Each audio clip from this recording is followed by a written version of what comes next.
Next up, let's queer up the worldview. LGBTQ Ukrainian military members brave challenges to hold KyivPride. In a remarkable display of resilience and courage, LGBTQ plus Ukrainian military service members organized their first Pride event in 3 years, directly in front of Kyiv's capital on Sunday. Despite facing numerous obstacles, including anti-LGBTQ protesters, rain, and security concerns, over 500 people attended the event.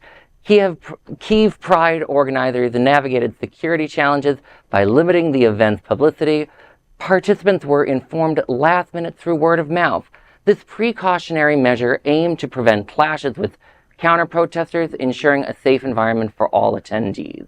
Despite police intervention limiting the march's scope to a 100-meter route for 30 minutes, organizers deemed the event largely safe. They used the platform to advocate for 2 proposed laws: Draft Law number 5488, seeking anti-discrimination protections for LGBTQ plus Ukrainians, and Draft Law 9301, aiming to legalize same-sex civil partnerships in the country. Reflecting on the significance of the event, KyivPride emphasized the importance of military support for LGBTQ plus rights in Ukraine. Despite challenges, the Pride March stands as a testament to the ongoing fight for equality and acceptance in the country. This is one of those stories that is sort of a beautiful story in some ways, because there's so much happening to Ukraine right now with everything that Russia's doing, trying to invade and conquer large swaths of the country. It's put a huge stress on everyone. That, of course, I know there's always a lot of issues when discussing Ukraine. There's been concerns about how they have a draft policy that only affects men, and this has had an issue with gay couples, with children especially, along with everyone's ability and rights to flee a conquering army. But still, it's really positive to see this sort of news. Yeah.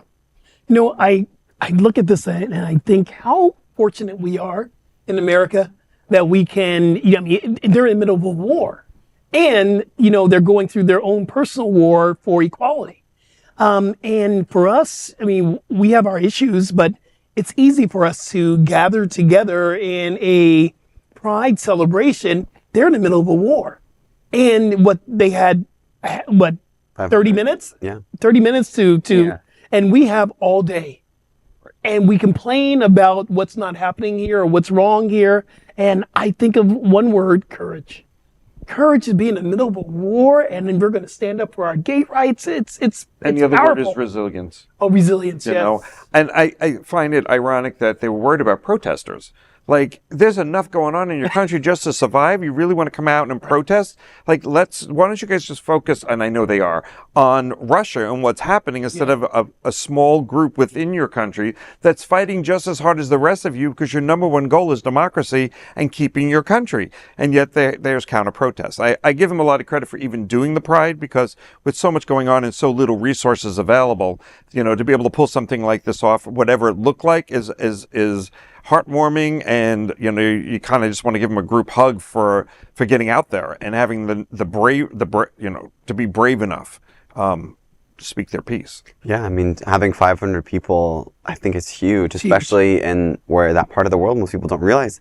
There's a lot of fear and stigma against LGBT individuals. And you can't get on Amazon the day before and buy an outfit. It's right. But Rainbows just sold out. Exactly. The reality that so many people in that part of Eastern Europe and in Eastern Europe in general, the struggles that they have to go through, like you said, that we just don't think about in the United States or in other parts of the Western world. So I think it's huge. I think it's a huge step forward, and I think especially in the midst of the ongoing war, like that ray of hope. And that should give us the ability to really stand up and fight for our own rights when you see how hard they're trying to survive, and then we, like you were saying, we had a 2.5 hour parade, they had 30 minutes, it's great. And the other thing too is there are some parts in Eastern Europe or in say Sudan and say in the places where people are being killed for being gay. Literally standing up, and this is incredible. It should inspire us to do more as a global community to support our brothers and sisters who do not have the freedom to have freedom.